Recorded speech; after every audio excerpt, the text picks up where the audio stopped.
Hello, and welcome to the inaugural episode of the GERSA podcast, where we unpack the forces reshaping global education, recruitment, and the solutions emerging from inside the sector.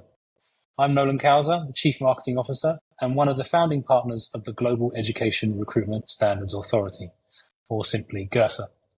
Today, we're lifting the curtain on who we are, why we exist, and how we plan to help universities, colleges, and their recruitment partners navigate the biggest regulatory reset the UK has seen in a generation.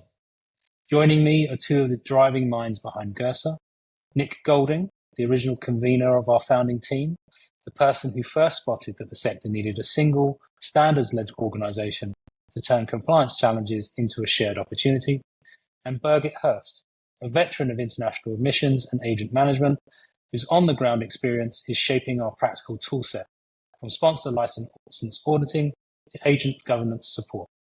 Nick, Birgit, wonderful to have you here. Thanks, Nolan. Thanks very much, Nolan. So where to start? I suppose the first question to you both, and perhaps to you, Nick, first of all, is why? You've brought us together. Why was this the moment to launch GERSA rather than 5 years ago or in 5 years' time? As skilled interviewees always say, that's a great question. And there are a number of facets to the answer, so you're going to have to bear with me on that one. The why is really quite simple from my point of view. I've been working with, I was thinking about this earlier. I was going to say I've been working with agents for 35 years, but the reality is that prior to working with what we now recognize as international education agents, we also worked with education consultants, some of which were actually UK consultants sending students to boarding schools and to universities. And to come back to your point, the issue of agency practices has been one since the beginning of global student mobility at scale. I remember people saying to me, should we really work with agents? Do we even want foreign students? That was the first question. And it was always foreign. It was never international. And the next question was, well, why do we need agents, and why would we pay them 10% of our fees when our reputation should be enough to draw students to our doors? And that skepticism, uncertainty about working with agents has continued throughout the industry. But here's the thing. So now we're no longer talking about a couple of 100,000 students who are studying overseas each year, and we're now talking about 6.4 million. That number is forecast possibly to double by the end of the decade. And over a majority of those students are sourced through agencies. So they are a massive, massive part of our ecosystem. But we still haven't cracked that particularly difficult nut of ensuring their compliance and quality assurance of their practices. But what we have also seen, particularly latterly, is the old chestnut of double dipping on commission looks almost like child's play now that other vulnerabilities have been found in the system that are capable of exploitation. So we're seeing, obviously, misleading claims made to students. We're seeing financial crime. We're seeing the abuse of the student loan system. We're seeing human trafficking. We're seeing modern slavery. All of these things are far worse, and the nut still has not been cracked, and it's a very difficult one to crack. I totally accept that. But that's the why. And there are very, very important issues around these whole questions. There's, human tragedy at one end of the extreme. I mean, we were talking earlier, kids were going back to India from Canada in body bags last year. And that's because their agents misled them about being able to work when they got to Canada. And they didn't want to lose face to their family and to their sponsors and decided they could no longer cope. And so body bags were going back to India. And I'm not just talking about ones and twos here. So I think we've got to accept that there are significant vulnerabilities in the way that our wonderful ecosystem has evolved over that period of time. And I think it is now time for the industry to come together and, as it were, stand back from the ecosystem we've created and go, well, if we were doing this again today, would we do it in a different way? And I think the answer to that has to be yes. And if you factor into the debate the fact that all four of the destinations are at the moment focusing on agency compliance in one form or another, whether that's because of immigration issues, such as in the UK, Canada, and Australia, or in the US, because there is an absolute imperative for the US to internationalize its education system, but it hasn't got much history of working internationally, let alone working with agents. So everybody's got an interest in resolving what I characterize as the Achilles heel, which is why the now is really important. I genuinely think we are in a moment where all four of the major destinations are aligned and where some of the source markets are very anxious to be seen as trusted source markets and not markets that will cause university partners and indeed destinations problems, because they want their students to go and study abroad for very, very sound political and economic reasons. Absolutely, yeah. Birgit, I mean, in a similar, I mean, you've experienced this on the ground. You've working for StudyLink, and you you have significant experience of this. What's your take on that in terms of the bigger picture? Is now the right time, from your perspective, to be doing this, and how do how do you see that moving forward? Yeah, a lot of things that Nick says, of course, well, everything that Nick says really resonates with me. I think for me, my experience is both a personal and a professional one. Personally, I was an international student myself, probably quite a few decades ago now, I must say. So I was probably one of the few hundred thousands at the time. And it's really transformed my life for the better. It has greatly personally developed me. It's been a fantastic experience seeing the world through a different perspective, being abroad, being in a different system.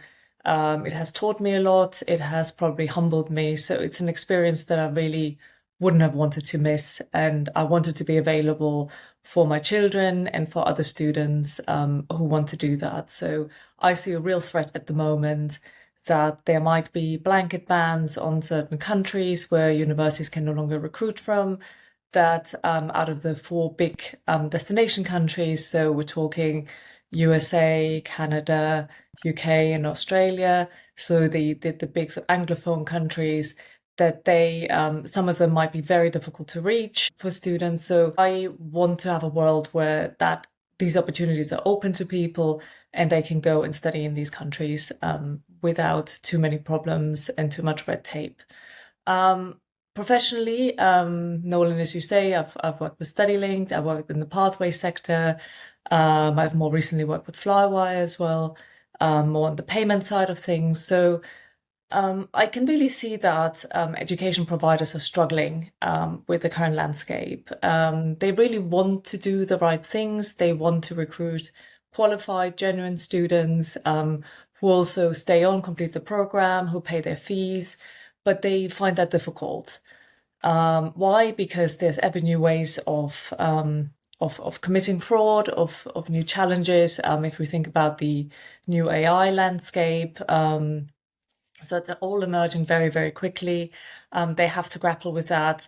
And most universities, even though they might be quite large in scale, don't have those resources. So most universities don't have an agent compliance officer, or they don't have the resources to devote a lot to that and figure out what best practice looks like, how they need to tackle that problem.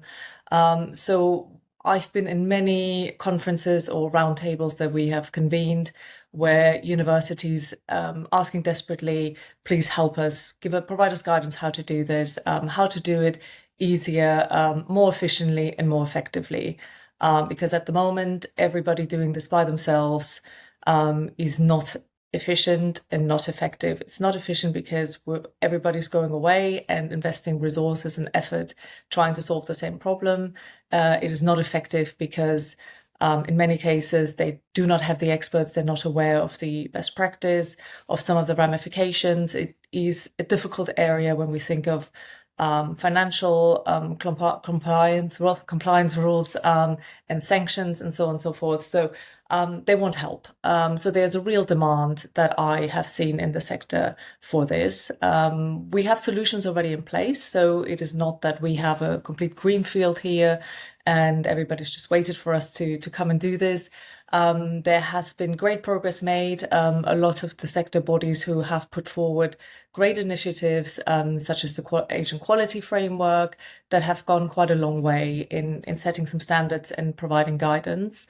However, I do believe now this is the time where international education and the right to be an international student is under threat, where we need to look at a more comprehensive set that takes all these fantastic initiatives, standards, best practices, trainings that are already there and put them all together. And also, very importantly, provide the enforcement mechanism to say, but how do we really know these people are doing it? So we're going from an best practice suggestion to a must-do standard, one that is enforceable and one that gets reported on and audited.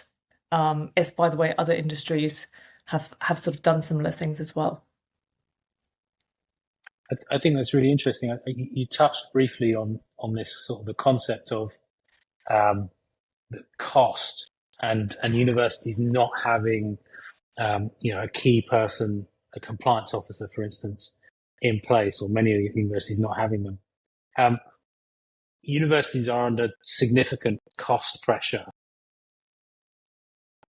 What does GERSA do to alleviate some of that? I mean, I think Nick, you spoke on this quite recently, but this sense of what are we looking to do? How are we looking to help the wider industry, and what will GERSA do for that?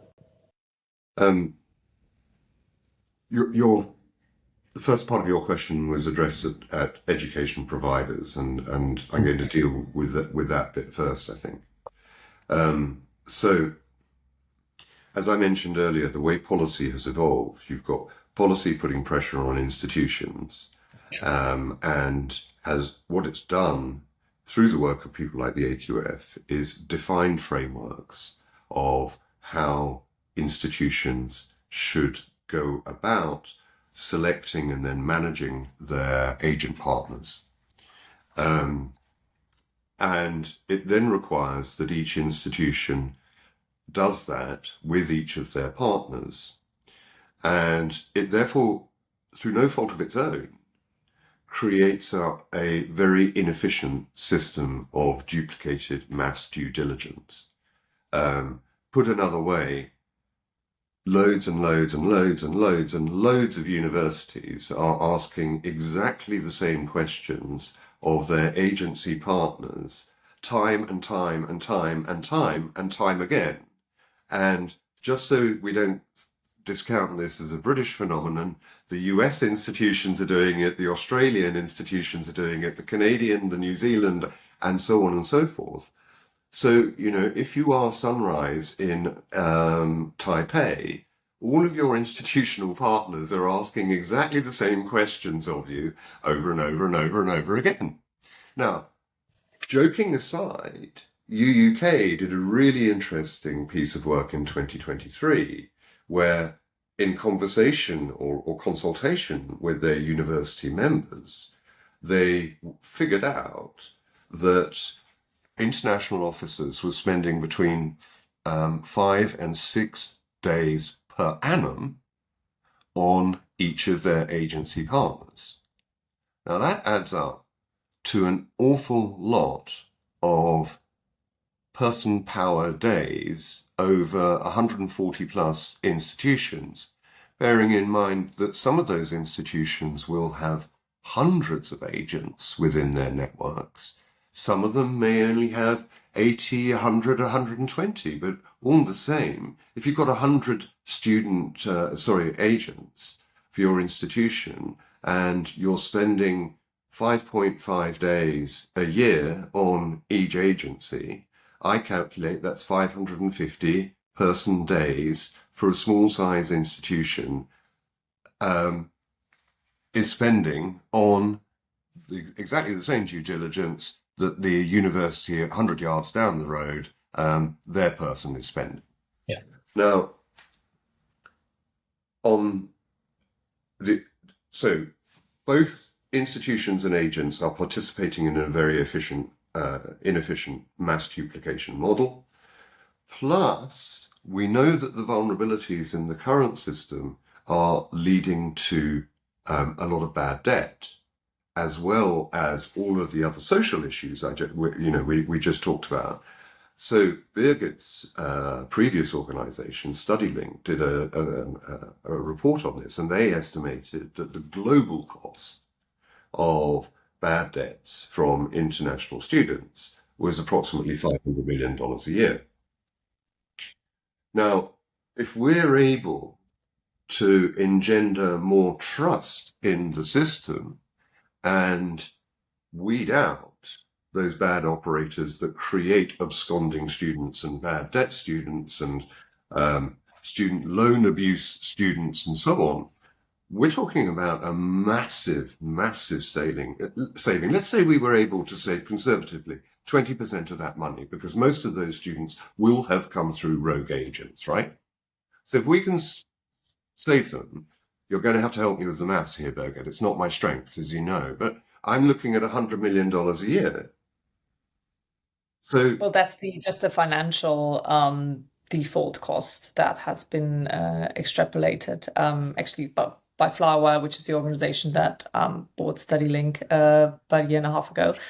Yeah, absolutely. But then there's the internal cost as well, of course, as you point out, Nick, where probably if statistically university spends 5-6 days per agent, which I think is not unrealistic, some of that I think will be used for training, for sort of reviews, goal setting, all of that. So we're not proposing to shave all of that off, because that is good practice and the universities should absolutely continue doing that themselves. But there's a lot of, I would say, important, but in some ways low value add bits in there, or at least with low value add, I mean bits that can be outsourced and that can be centralized, and that not every single institution has to go away and do themselves. Why? Because others can do it better because they have the know-how to do that, but also it only really has to be done once and not, in the UK's case, 130 times for every single university to do that. So I'm talking about standard due diligence processes, such as making sure the agent is registered where they say they are, they have the right sort of incorporation, they have the right bank accounts in the right jurisdiction, there's no money laundering or any sort of these things going on. So these are important but standard checks, and ones that we can really take off the plate of many education providers and provide centrally. And Nick, as you say as well, if you take that from the perspective of the agents as well, so a large agency will probably work with a couple of hundred education providers. So imagine doing that a couple of hundred times.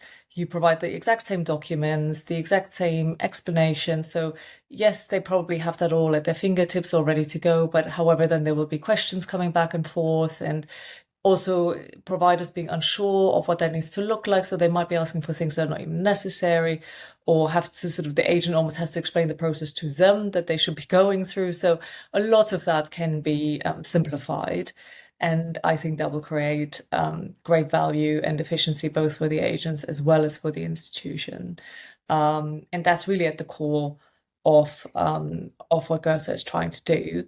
One thing I really want to make very clear as well, the institutions, i.e. the education providers, I think have absolutely the best intention of doing this right and doing this well.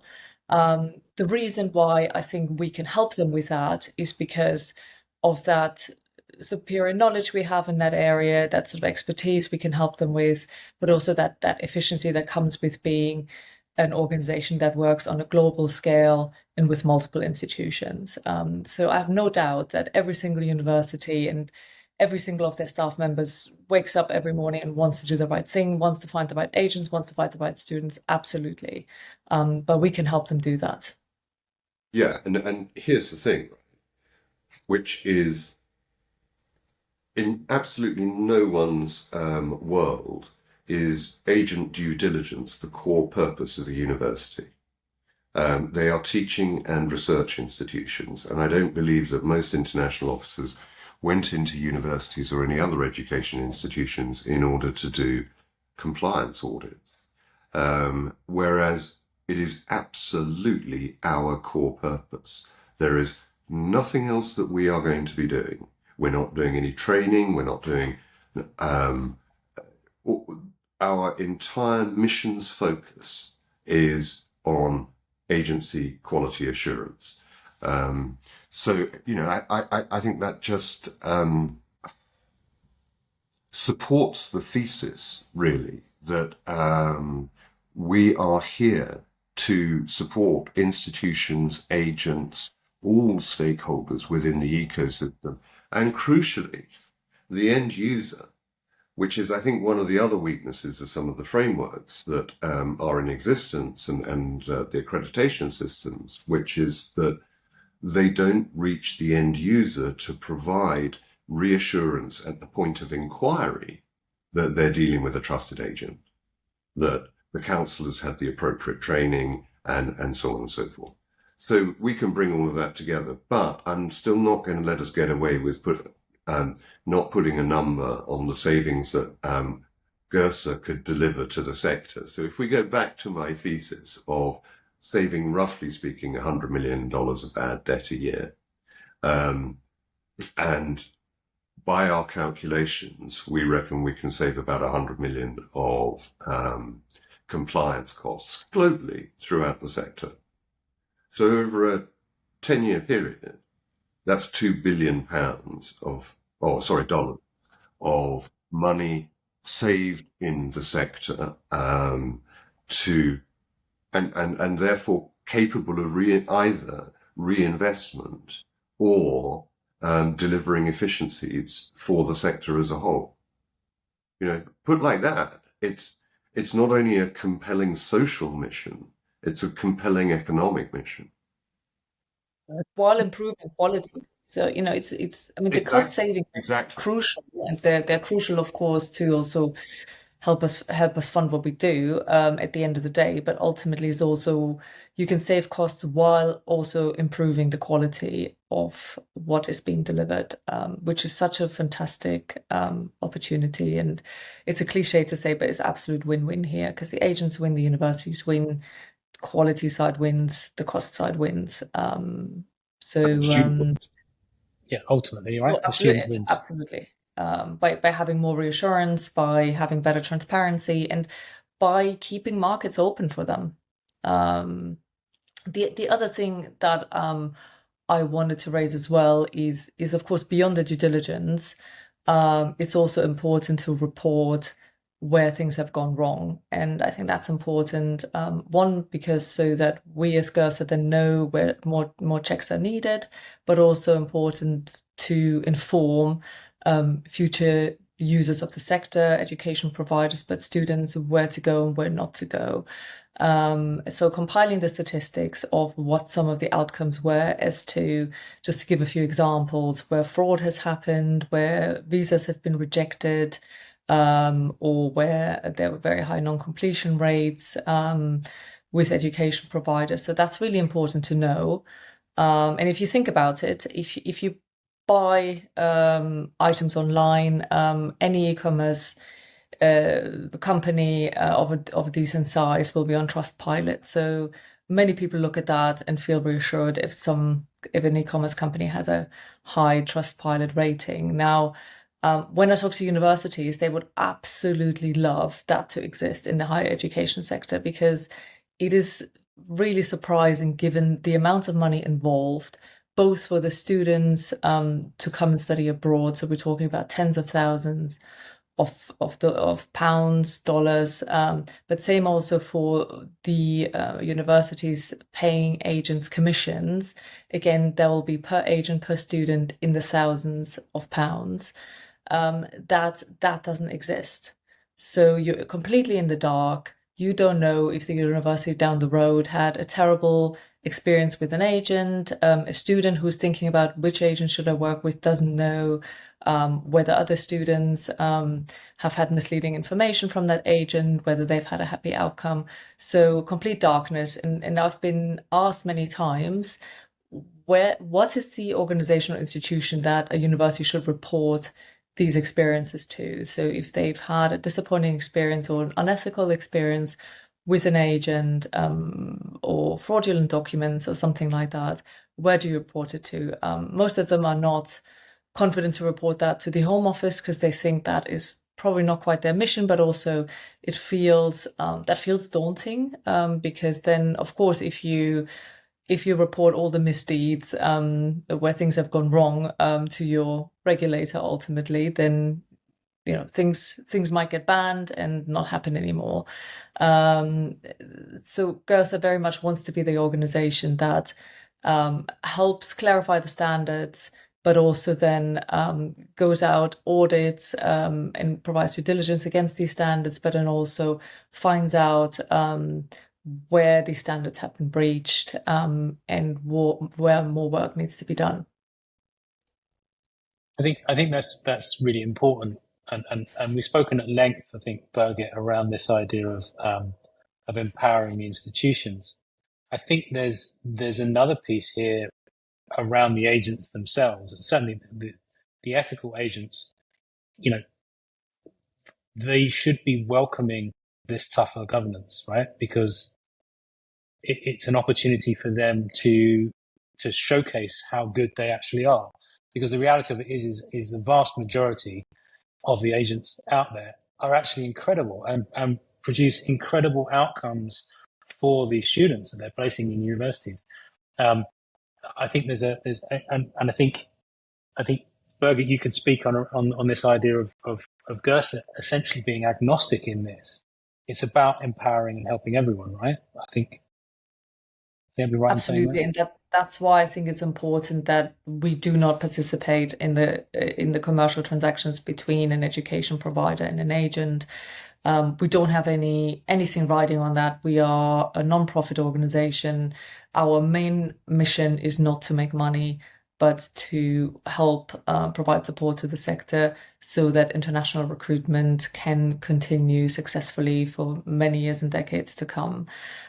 So that frees us of a lot of conflicts of interest where we can pursue the right thing rather than the thing that our stakeholders want us to do or what makes us the most money. And I want to come back to the other point that you made with Birgit earlier, Nolan, about the benefit to agents and why that they would want to be involved in this. And I need to, I think, declare my hand here because at Cambridge Education Group, I built up a network of international agencies, and we established offices overseas to work with our partner agencies in really big source markets for us. And I know how powerful they are, and I know how good they are, and I know that many, many, many of them work tirelessly to ensure that students are placed in the right institutions at the right destination, that they check up on them afterwards. They're still available to give support way after the commission's been paid, and they take an interest in those student journeys and lives.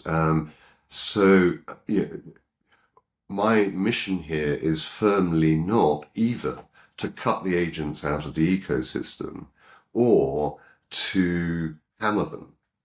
On the contrary, it is to allow well-intentioned, conscientious agents to shine and distinguish themselves within the ecosystem, and for us to eliminate bad practice from the ecosystem altogether.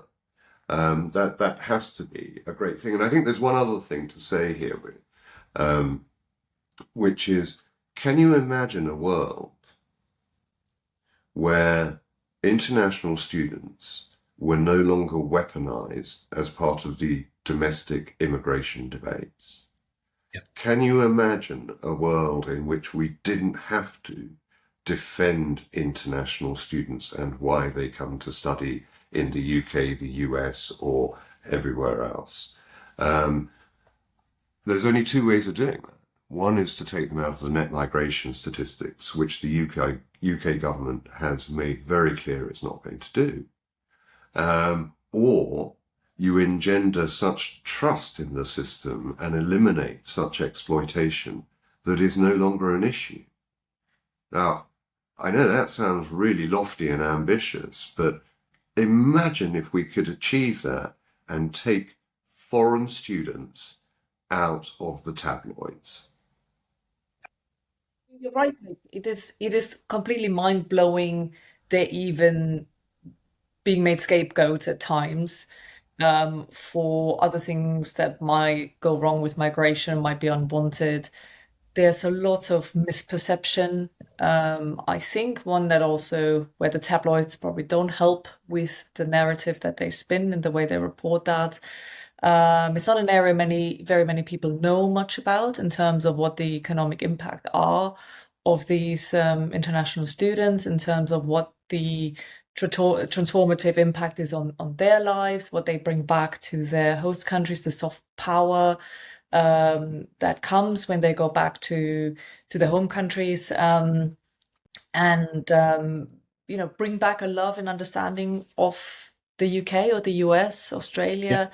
That is big, and that is the effect that's been underlying the international student strategies that a lot of governments have written. So if we can come back to that and ride out the storm on the downside that many people wrongly perceive by addressing their concerns, which might be fully justified, such as migrants coming posing as students, but then very quickly absconding, taking jobs, claiming asylum, not being qualified, not completing programs, all these things, which are genuine concerns and which need to be comprehensively addressed. Birgit,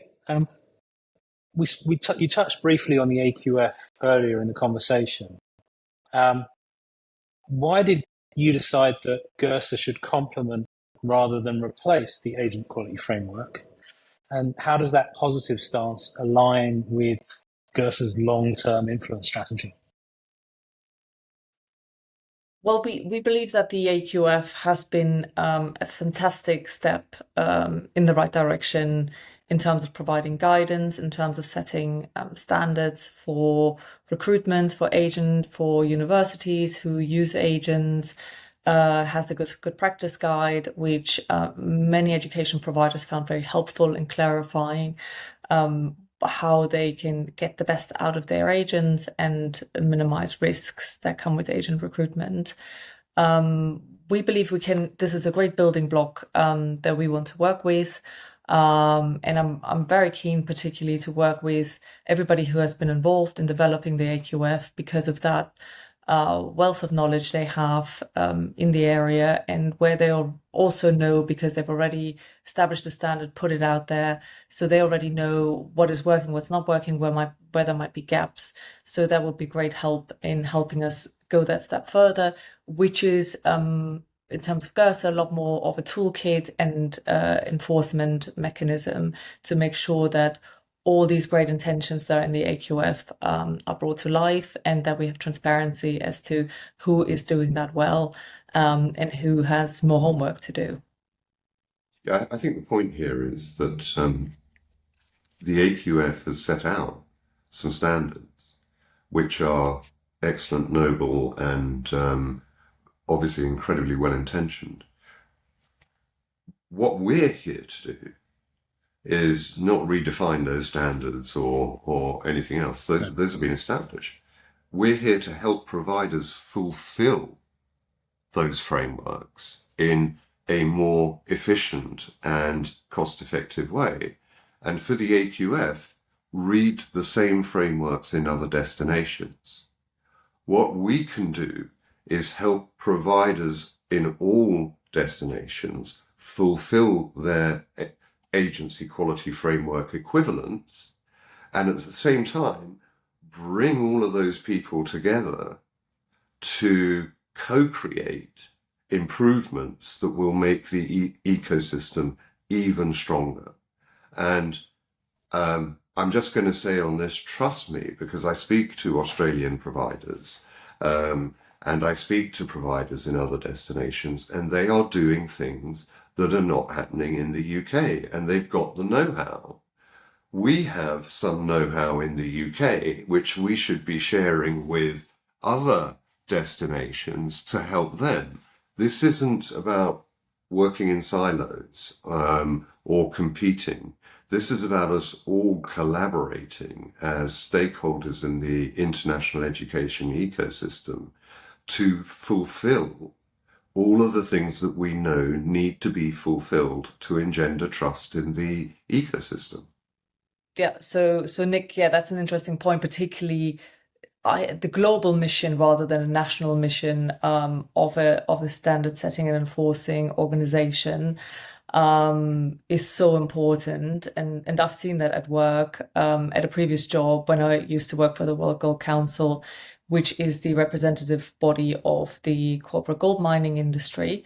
And what they have done, they were confronted with perhaps a similar challenge where there were unethical gold miners that have exploited people that were mining in unsafe conditions and violated human rights where they were mining. So the corporate gold mining companies found it very important to set themselves apart and stand out as ethical operators in that space. So they have defined for themselves a set of principles, which is the Responsible Gold Mining Standard, under which conditions they are mining, and also they've done a lot of work looking at the impact that they're creating in the countries where they're mining gold. And that's the way for them to continue operating and getting licenses to mine, but it's also for them to set themselves apart from other players who have different intentions and use mining to fund wars and similar things. So I think this is an interesting example as well, because it is done on a global scale. So there's no responsible gold mining standard for the US and a different one for China or for Russia. All these gold mining companies operate globally, and therefore they want that one standard, which always makes me think sometimes an education provider forgets at times that they are really working in a global ecosystem where a lot of their peers in other markets are doing the same thing. So a lot of times I always sort of slightly laugh when I hear that when universities saying, "Oh, but we're in the UK, but this other example I can't use because that was in Australia, and what works in Australia doesn't work for me." At the end of the day, you're doing the same thing. You're providing high quality education for international students. You work with agents who work with all these other markets. They will tell you that you are doing something quite similar. So it is hugely helpful then to define global standards and enforce global standards. Fantastic stuff. Well, guys, thanks very much. I think that's a great place to end our first podcast, our first introduction to what GERSA is setting out to do. Thank you very much. Watch this space. Thank you, Nolan. Thanks, Nolan.